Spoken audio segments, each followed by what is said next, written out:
Good afternoon. It's McCollum on Business. I'm Stephen McCollum, and for the next 30 minutes or so, I'm going to get you updated on what's happening around the business world. Obviously, yesterday was a good night. Government is officially reopened. We'll get you some updates on what to expect here with the reopening and what that means out there. And of course, we'll talk about the market with the Market Watch, stocks we're paying attention to, other local and national stories that you need to know out there. A couple local ones coming up. And look, you have your favorite lozenges. Have you ever said, you know what? I want to walk around smelling like my favorite lozenge out there? Stay tuned. Later on in the show, I've got that story for you on how you can do that. And with all that being said, let's get right into that Market Watch. And it's a sell off day, folks. There's no sugarcoating it at this point. Right now, everything is selling off. It's a broad market sell off, as they would call it. Dow Jones is down the 527 points right now here today, 47,757 for it. S&P 500's down 87 points to 6762. The Nasdaq's down 465 points to 22,940. Big numbers being down here today, and the Russell 2K, that small cap index, isn't escaping this. 43 points down for it right now, 2401 for that Russell 2K. And even Bitcoin, look at this, falling down again. Now, it fell down below 100,000 just last week for a few minutes and then popped back above it. The last time it was down below 100,000 for a length of time was back in June of this year, 2024. Now, 2025. Well, it's at 99,738 right now for Bitcoin. Everything's in sell-off mode. If it's available, it's being sold today, folks, here on the market as well. So, obviously, pulling back from all the records we've seen here on the stock market lately here today, and stocks that we are paying attention to. Well, we're going to look at Sweet Green here. Now, there's some stocks that are up, like Sweet Green, right? 10.24% up right now. It's interesting because I read a story yesterday about how Americans are turning their back on Sweet Green as a company, not going there very much, etc. It's a salad chain, if you don't know what Sweet Green is, a national one. They're up that 10.24%. Their co-founder, chief concept officer, well, he bought about $1 million worth of the Sweet Green stock. Anytime an insider buys the stock, it gives investors confidence that there's some confidence behind the company there. So that's kind of what's happening today as well. The interesting thing about Sweet Green is in this article I read just yesterday about how just people are turning their backs on it. They're not going to Sweet Green, et cetera, out there. And weekend traffic at its restaurants has been the biggest concern here for this company. But then, the traffic at the restaurants, they're down about 80% year to date, folks, is what is happening with Sweet Green, and that's what their shares is down 80% as well. So, interesting how I read this article yesterday, and then boom, up right now, 9.59% here. But this stock is down 80% year to date. Whew. Sweet Green taking some big hits right now. And then there's Robinhood we'll talk about. You guys know Robinhood, the brokerage firm that started the AMC running on stocks and things to that effect. Well, it's down 7.36% today as well. They released its monthly metrics. They're releasing their monthly metrics today after the bell. And they're anticipating not good numbers because that is why it is down 7.33% here today before they announced that. So anytime the stock tanks beforehand, people getting ahead of what they think is coming later on today in the announcement, something we'll have to pay attention to. But then on the other side here of Robinhood, the Wall Street Journal came out and they said Robinhood was partnering with delivery app GoPuff. So they're going to do this delivery app service where clients could withdraw money from their accounts and have it delivered to them from GoPuff for a fee. So they're doing that testing model as well here on a separate side of things. So we'll have to see where Robinhood's monthly metrics are later on today when they report after the bell, but not promising if they're already down the 7%. Then we're going to look at Walt Disney out there. They reported yesterday as well, Walt Disney Company. And as you can guess, 8.36% down here today means it probably didn't go very well. for Walt Disney. Their mixed fiscal fourth quarter results is what they talked about. They had an adjusted $1.11 per share. $1.11 per share is what they were looking at. Now the estimate was $1.05 per share there. So they beat that number. Their revenue is their problem. It came in at $22.46 billion dollars, and it missed by a lot. The consensus number was $22.75 billion dollars for Walt Disney on the revenue side, 8.62% down. And I've got an update for you. We've seen some numbers here on this Yahoo TV Disney spat that's keeping all the Disney channels off of Yahoo TV. What it's costing Disney as well weekly. I got those numbers coming up for you in an upcoming story here. But Walt Disney down 8.35% right now. Later on, when we come back and do our second look at the market watch, we're going to look at Flutter Entertainment. That's FanDuel for those of you that are more familiar with the FanDuel name out there. We're going to look at Ibotta. They are the cashback rewards platform. And then Webtoon Entertainment, we're going to look at as well here coming up in just a little bit as stocks catching our eyes here today. But first, let's get you updated on, government runs a lot of the business sides and what government does affects businesses, etc.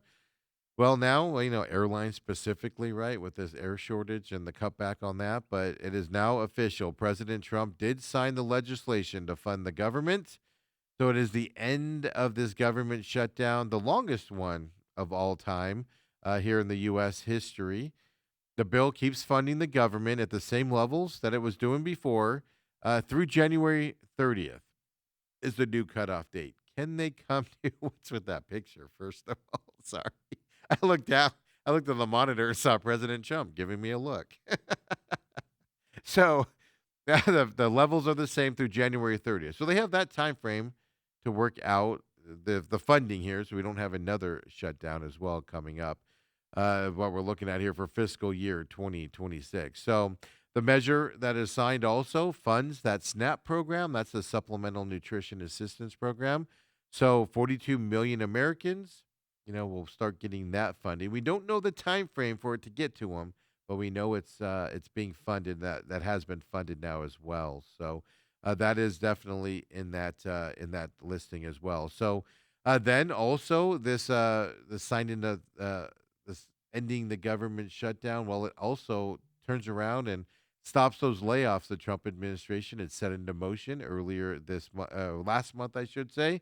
So it pays employees their back pay for their absence and their back pay in terms of being furloughed, et cetera, as what is in that bill from that perspective. So that is getting back up. It's going to take a few days to ramp up, as we know. And the update here from the Department of Transportation on the airline side of thing, well, the DOT and the FAA both issued an emergency order Wednesday. So, ramped up. It was 4% airline cutbacks on Friday, 6% on Tuesday, I think it was, Monday or Tuesday. It was going up to 10% this Friday. Well, this emergency order signed here basically froze the flight reductions at 6%. So it will not go up to that 10% level end of this week as well. The reason why they're doing it, well, a rapid decline is what they're saying has happened in air traffic controller callouts. So this order came from Transportation Secretary Sean Duffy and the FAA administrator. His name's Brian Bedford out there. They said staffing levels have leveled. They've improved in the air traffic controller system. They only had 4 staffing triggers on Wednesday. Before Wednesday, right, they had a bunch of them. So much so that they had 81 staffing triggers on November 8th, just 7 days ago or so. This 6% freeze in flight reductions, well, it'll remain in place until the FAA can confirm it is safe to return to normal operations.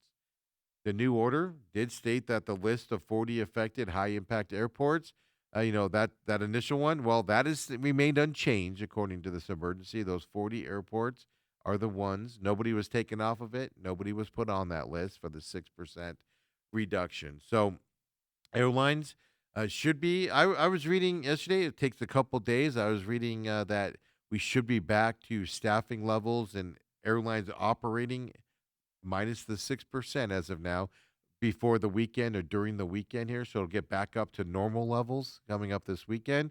and then we'll have to see when they reduce off that 6% level and what they do with that and how fast they do that as well. So the other side of the government shutdown means we did not get any government report side. We got one, right? They pushed out the BLS, Bureau of Labor Statistics, pushed out the one CPI report here at the end of October, several weeks late.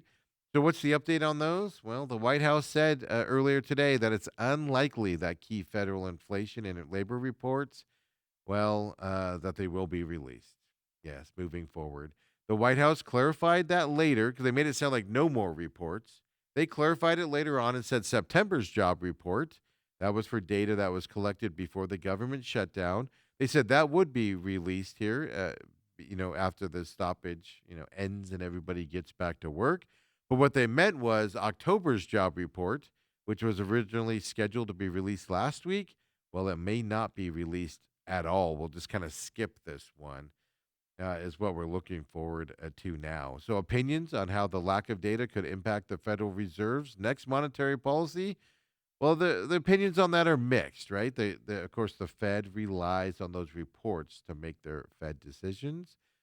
Well, some economists expect the Fed to make do with private data, specifically not using the government side. Things like the ADP report, which we've talked about here on the program. The problem with that, though, well, the private sector jobs reports tend to be a little bit more optimistic than the government ones are as well. So, that's the difference to kind of lay on. Usually the ADP and then the Bureau of Labor Statistics report, generally a lot of difference between the two out there. So, when will we start seeing reports come out? We're probably going to miss, I'm willing to bet we'll miss a lot of the October numbers. We'll have to wait and see. Of course, the Fed meets for their December meeting here coming up as well. And, so all of that's happening on the fallout. We'll keep our eyes on that and keep you updated in terms of how things are rolling because the airlines are going to be impacted over these last 41 days or so that the government's been shut down. It's going to affect the bottom line of these airlines as they obviously will report here coming up in the first quarter of 2026. And then it's finally a ceremony. It's finally happening out there. Yes. And it's a ceremony because Secretary Scott Bessent, he will strike the nation's final penny. If he hasn't done it yet, it's coming up here today. It's going to be a ceremonial minting over there at the Mint as well, marking the official end of penny production. The penny has been a part of the U.S. currency since the very beginning. It was authorized under the Coinage Act of 1792. The pennies are going to become like the $2 bills, right? I remember when I was a kid, $2 bills, when they went out of circulation, everybody had to have a souvenir $2 bill that you weren't allowed to touch. Well, pennies are going to become that way, apparently. Rising production cost obviously is a big deal. As I've told you before, pennies cost about 0.37 cents to make. So let's say 4 cents to make it easy here as well. And here's the interesting thing, consumer behavior is leading to it as well because digital payments means you don't have to walk around with pennies anymore, etc. Pennies have just kind of extinct themselves. I'd say go with the nickels and dimes also. Just make us a quarter market here where you get dollar bills and quarters is all we need. Each year, pennies account for a significant share of U.S. coin production. This number shocked me. In just 2024, in that fiscal year, pennies, they made up 57% of the Mint's $5.61 billion, 5.61 billion coins, that they made for circulation. 57% of production is pennies, folks. Who's using all these pennies? Oof. 300 billion pennies are already in existence right now in the world. Far more than needed. That's why they're cutting it back. But yet nobody has them, right? McDonald's by my house had a big sign up saying they're rounding due to penny shortages, etc. 300 billion in existence. That means they're in people's cans, around their house and those types of places. Tells me where they are as well. So, yeah, the move is expected to save about $56 million per year in production costs there at the Mint. So officially done being minted. Save your 300 billion pennies, folks. You're not getting any more of them. At some point, it'll eventually go. You're going to start seeing companies Just not deal with it. I worked for a movie theater chain 20 years ago, 25 years ago when I was in college. That at that time they rounded everything up. They got rid of the pennies, nickels, and dimes. They moved to a quarter system. So with tax. So you bought a large popcorn, it was whatever it was, 4.25. That's what it was. It covered the tax and everything. Just made life easier for everybody. We need to see more of that movement here, folks, out there. It's an easy process to calculate out there. Then there's no, I'm complaining about coins now, right? Then there's analysis out there from Morgan Stanley. Well, they estimated in a research note that they did release over the weekend that and this is the numbers here on the impact of the 14 days. So at this point, it's just 14 days, which is extended now, of the YouTube TV blackout with Disney Plus or Disney products as well. And we got dollar figures here. So just 14 days, $60 million revenue headwind for Disney in 14 days, 2 weeks. That's about $30 million per week it's costing Disney to have this outage happen. $4.3 million per day in lost revenue with this big dispute happening out there. That's a lot of money for it not to happen. Morgan Stanley went on to note that YouTube TV is the third largest multi channel provider in the U.S. and forecasted that the dispute will end later this week. Well, we're at Thursday. No end in sight as well. What we're looking at. I was reading yesterday that they have a deal on the ESPN, the sports side of everything, but they're arguing over the ABC side of things in terms of that company is what they're looking at right now. I even read that they're trying to get an agreement on election day. That one Tuesday was that a week or so ago. Now they were going to do it to where they would allow ABC TV go out there over the YouTube TV airwaves for election day, and that fell apart as well. That's what they're looking at. So yeah. So the big losses here for Disney with that happening. YouTube TV, of course, giving $20 credits. The thing I don't like about that is good job giving the credits because you're paying for something you're not getting.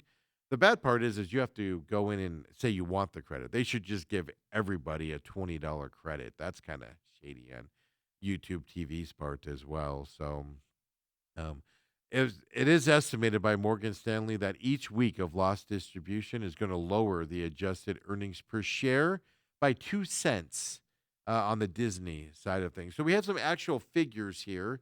After the 14 days, of course, we're moving on to 21 days now of this dispute coming up. It's interesting large numbers here happening. And the other thing that this is amazing to me here, and I'm gonna put it this way, right? When you really, really need something and it's part of your life, you will pay anything for it. And the coffee people now know that, folks. Yes. As we all know, coffee has become very expensive, annoyingly so, if you want to say.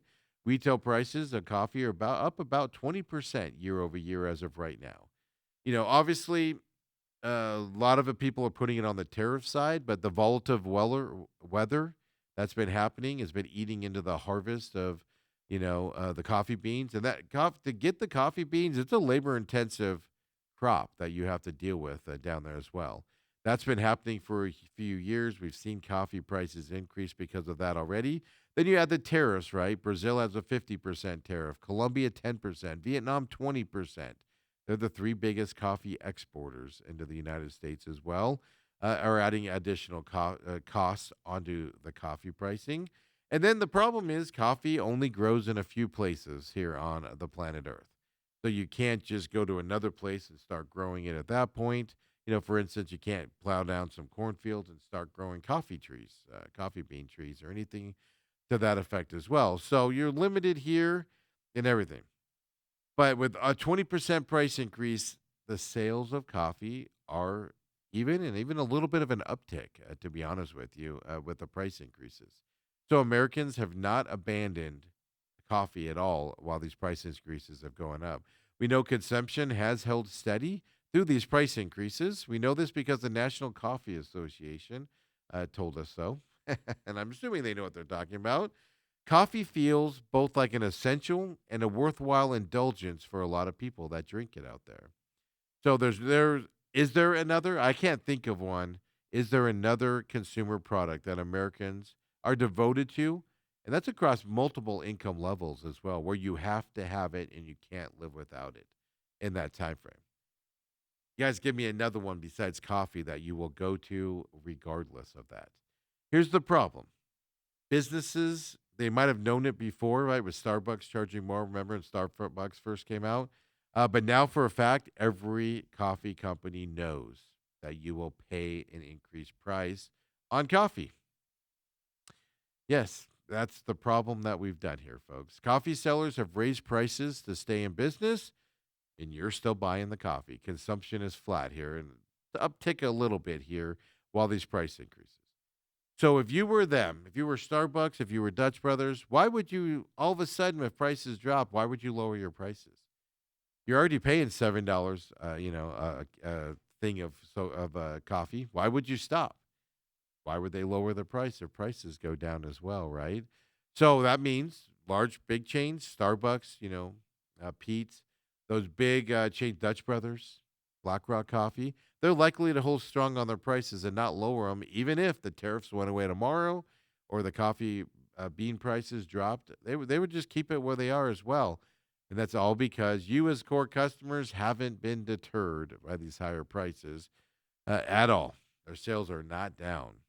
So the difference would be in the grocery store, you would see some price regression and that side of things. So not the retail stores, but in the grocery stores, right? So mass market coffee producers, customers are more sensitive that go to those places for their coffee to price movements as opposed to those of you that go out for your coffee. So my point in this is you've told the coffee distributing companies out there, I'll pay it. I'll pay it without any no, without any question. So we'll have to keep our eyes there on the coffee prices, and if they do stay at that level moving forward. And a couple Boeing stories here for you guys. We'll go back to the air here as well. A follow up on the lawsuits. Well, we have a finality on one of the lawsuits on those Boeing Air Max 737 Max crashes that happened with Boeing. And yesterday, a jury in federal court in Chicago, well, they gave a dollar figure here, and they ordered Boeing to pay more than $28 million dollars to the family of a United Nations environmental worker who was killed in that 2019 crash over in Ethiopia. The verdict awarded to the family of Mr. Garg, and it's the first of the dozens of lawsuits filed in the wake of that crash. And then don't forget, they also had that crash in Indonesia as well in 2018 there. So 346 people lost their lives between those two air crashes. So this deal is the first one to be done. And I'm assuming it's going to set a precedence here for the other lawsuits. But so this deal was put together by and was struck by both parties on Wednesday morning. So Garg's family will receive $35.85 million. That's the full verdict amount, but they're also going to get 26% interest tacked onto that as well. And Boeing will not appeal it. That's part of this deal. Boeing is done with that one and moving on. So we have finality here. At least one of these lawsuits. They have dozens of more they have to fight here and go through. Boeing does. So it'll be interesting to see what the next level is. People push for more. Is that the baseline? So some finality coming here for Boeing, and it's a lot of money they're going to have to be paying out here coming up. I'm going to suspect. And then, do you remember? Gosh, what was that? Middle of October, we talked about another Boeing strike. This one's of those 3,200 Boeing defense workers. They build the F-15 fighter jets things. Well, that strike's still ongoing as well, but they are going to vote today on a new contract, which means the 3-month strike could end here today. We'll have to see how they do on that as well. The workers rejected previous offers from Boeing, the union saying the proposals failed to address the concerns of those workers. Well, the contract proposal the workers are voting on today, well, it includes 24% wage increases over 5 years, then a $6,000 upfront bonus coming to them as well. Before, they were only offering a $3,000 bonus for signing the deal. But it does get rid of a former boring Boeing proposal for $4,000 in payments later on. So these guys are basically mostly based out of St. Louis. They're represented there by the International Association of Machinists and Aerospace Workers District 837. If you wanted to know what union it was, They went on strike back in August 4th. It's their first stoppage since 1996. They're voting on it today. We'll have to see how they do vote. But you forgot all about that strike happening.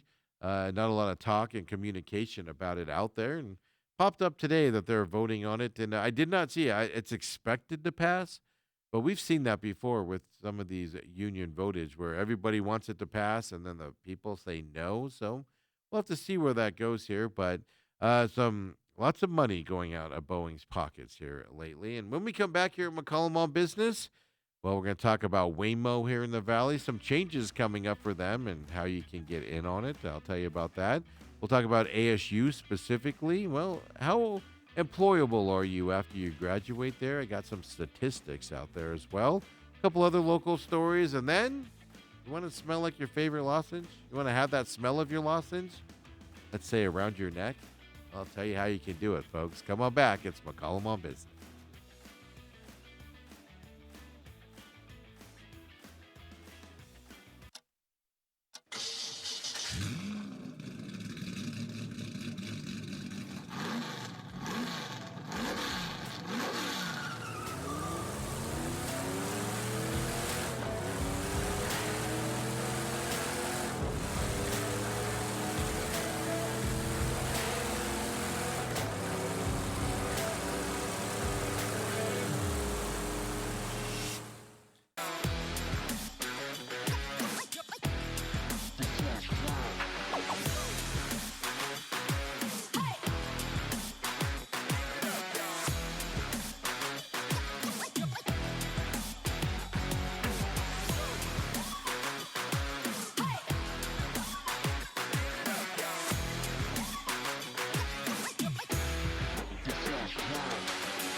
And we're back here, McCollum on Business. You just saw the commercial there for the Real Matrix.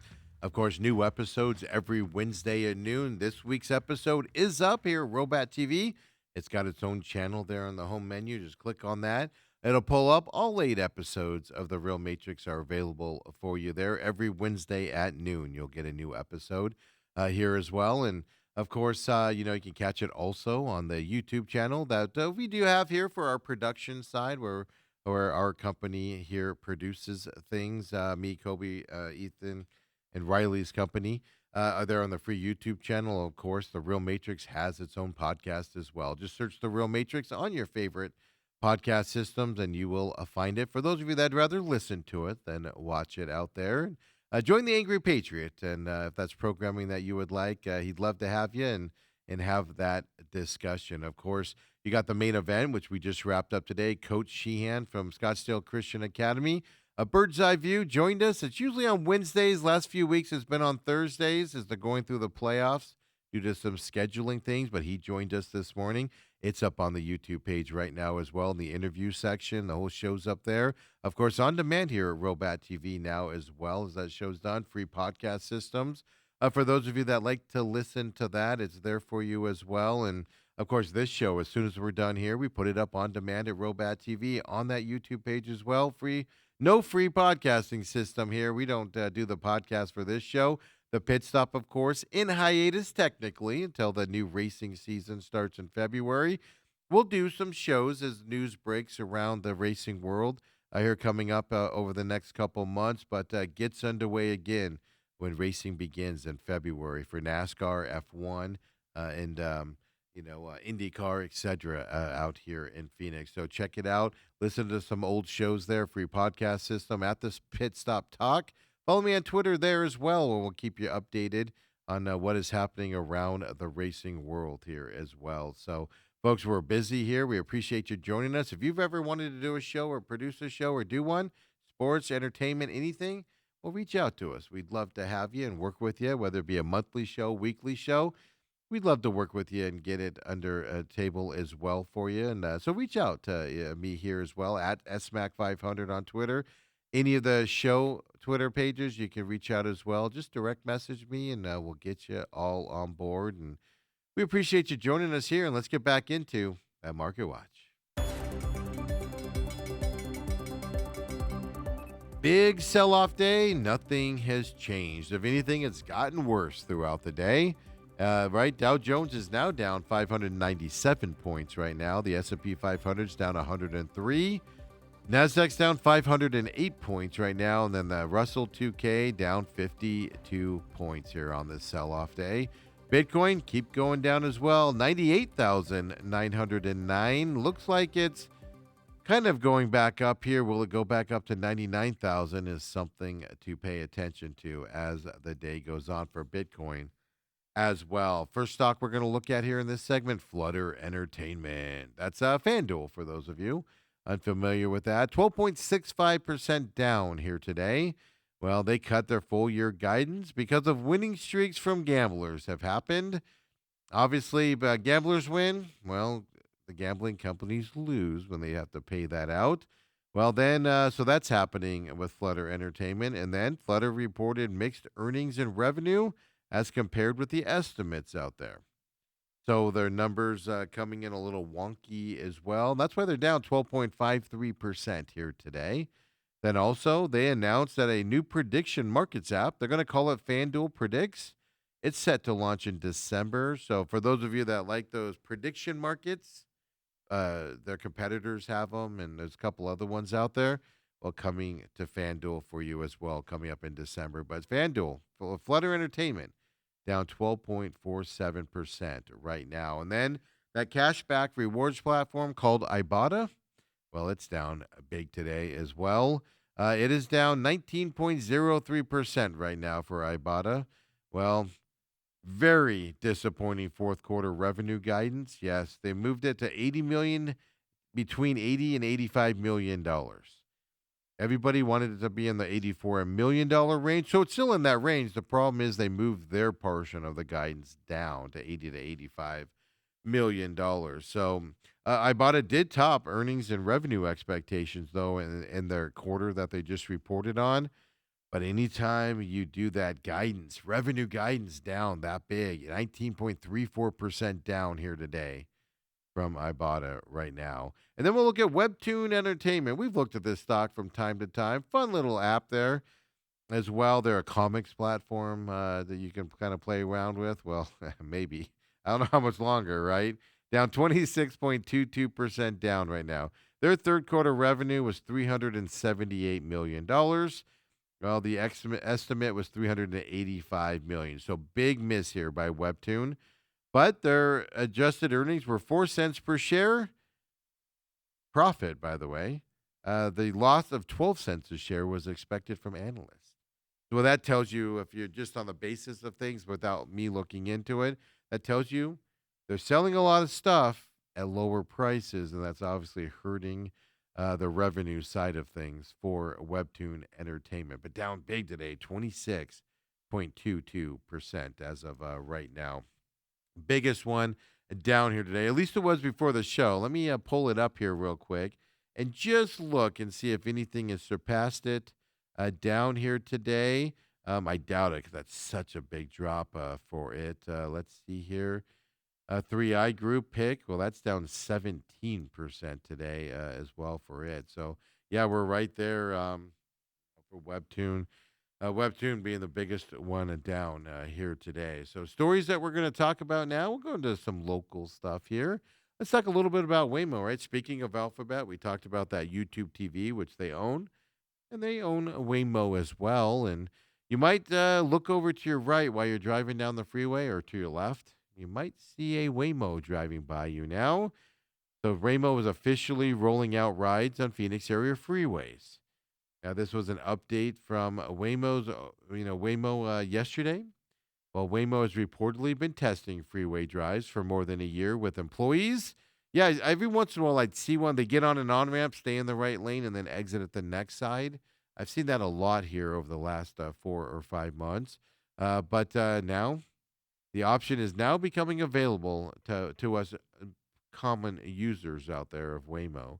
So this message came from Waymo. That's how we found out about this, and they're gradually rolling out access to more riders. So don't just jump on them and be like, "We can go on the freeway now." No, not everyone's going to have access to the freeway routes right away. So if you go into your Waymo app and you do not have access yet, well, you can join an interest slip from the app. And then once you join that list, Waymo will let you know. The overlords of Waymo will let you know when you have access for the freeway rides coming up. That is one thing that I found annoying about Waymo. Like I got to get from here to there. It'd be fastest to take the freeway, and it takes those side streets right with the street lights and things. So Waymo freeway access coming. If you're interested in it, you got to apply for it there at least so far. And over there in Tempe, you might be looking for a Waymo right now. But one thing I know for sure, when you graduate from ASU, you have some good prospects there for jobs, right? Because ASU ranks among the best university for graduate employability. They're holding the number two spot among U.S. public universities. And then if you want to go a little bit and go global, well, it's number 14 nationally, I should say, for that, not global, but just nationally for ASU. This is from the Global Employability University Ranking and Survey. It's the GEURS, the GERS. If you want to talk globally here, ASU's ranked 37th. That's up from their previous ranking in the 40s last year. These rankings reflect employers' perceptions of ASU graduates. Are they well prepared? Are they creative? Are they adaptive? Do they have resilient skills needed for the competitive workforce? Well, obviously, companies do think they do because that's the latest ranking there. So, number two, public universities. Number 14 overall among all U.S. universities, so that includes privates, etc. And then 37th globally there. So your employment prospects are good once you graduate from ASU as well. So good news over there for the Arizona State University programs. And then let's go out to the Far East Valley here. This is out in my neck of the woods. Fujifilm. They call themselves Fujifilm Electric Materials USA is their actual name. They're a Japanese semiconductor supplier. Well, they want to build out some more of that Mesa distribution site that is out by my house. I used to drive by it all the time. I don't go that way anymore with all the new freeway access and stuff. But this proposal that they want to do, it includes about 86,000 square feet of development across 5 new buildings. Then it does include storage tanks for them, an automated cargo collection warehouse, and other processing equipment out there. It's a 60-acre campus. If you don't know where it is, it's a Mountain Road and Pecos, basically. So between Signal Butte and Ellsworth on Pecos is where you will find that there. You can't miss it. The city's Planning and Zoning Commission will hear the pitch from Fujifilm at its public meeting on November 12th. Fujifilm, if you don't know, they do film still, but they also do, and at this plant, specialty chemicals used in chip manufacturing. Obviously Fujifilm has long been known for its cameras and films and things, and those types of products. But there's another manufacturing site in town. It's over in Ray Road, which is closer over to that Mesa Gateway Airport. This expansion was prompted because of the increased demand of its services. Obviously, we know that chip field is absolutely going crazy right now, and any company that's attached to it is growing in astronomical levels right now as well. So out there, so Fujifilm looking to do some expansion out there in the Far East Valley as well. So if you don't know specifically, I'll just tell you, Fujifilm makes chemicals and things that they use. Those chemicals are used to clean, even smooth the surface of a semiconductor during their production process. So that's what those chemicals do, and it's vital to the process and polish the chips and etc. to get them going out there as well. And then finally, I've been promising you all along that if you ever just you wake up in the morning and you say, "Man, I want to smell like a cough drop today. I want it close to my nose, but I don't want it on my face." Well, now you can get that scarf that smells like a cough drop, folks. There it is on your screen if you're watching us right now. If you're not, well, you're in luck here. I'm going to tell you all about Ricola. They're known for their cough drops, of course. They're a Swiss company.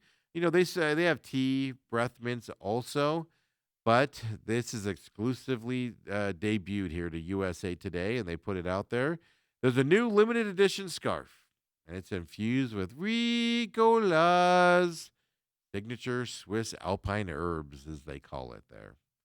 Yes, folks, the scarves are designed in Europe from premium textiles. They're lightly scented with natural essential oils, according to the news release. Each scarf has a small hidden pocket for stashing cough drops on the go. The scarves are available in two aroma editions. You get two choices to smell like a cough drop. You can do lemon balm, mint and peppermint, the other one as well, according to the company. They're going to be available limited quantities, so if you're interested, go to RicolaCollection.com. Beginning November 12th, yesterday, folks, to see if they're still available. They cost $40 scarves, by the way, according to their website out there. So, Ricola, you can smell like a cough drop all day long. You know, you can also smell like a cough drop. Just to let you know, just pop one in your mouth, and you'll smell like a cough. Everybody will be like, "Dude, you smell like a cough drop." You don't need the scarf. I'm just saying. Here's the website. Protect your throat and style. That's what it says there as well. I'm looking it up for you. Oh, join the wait list. It says. So $40 scarf here. Unprecedented demand. The Ricola scented scarf is sold out almost instantly yesterday.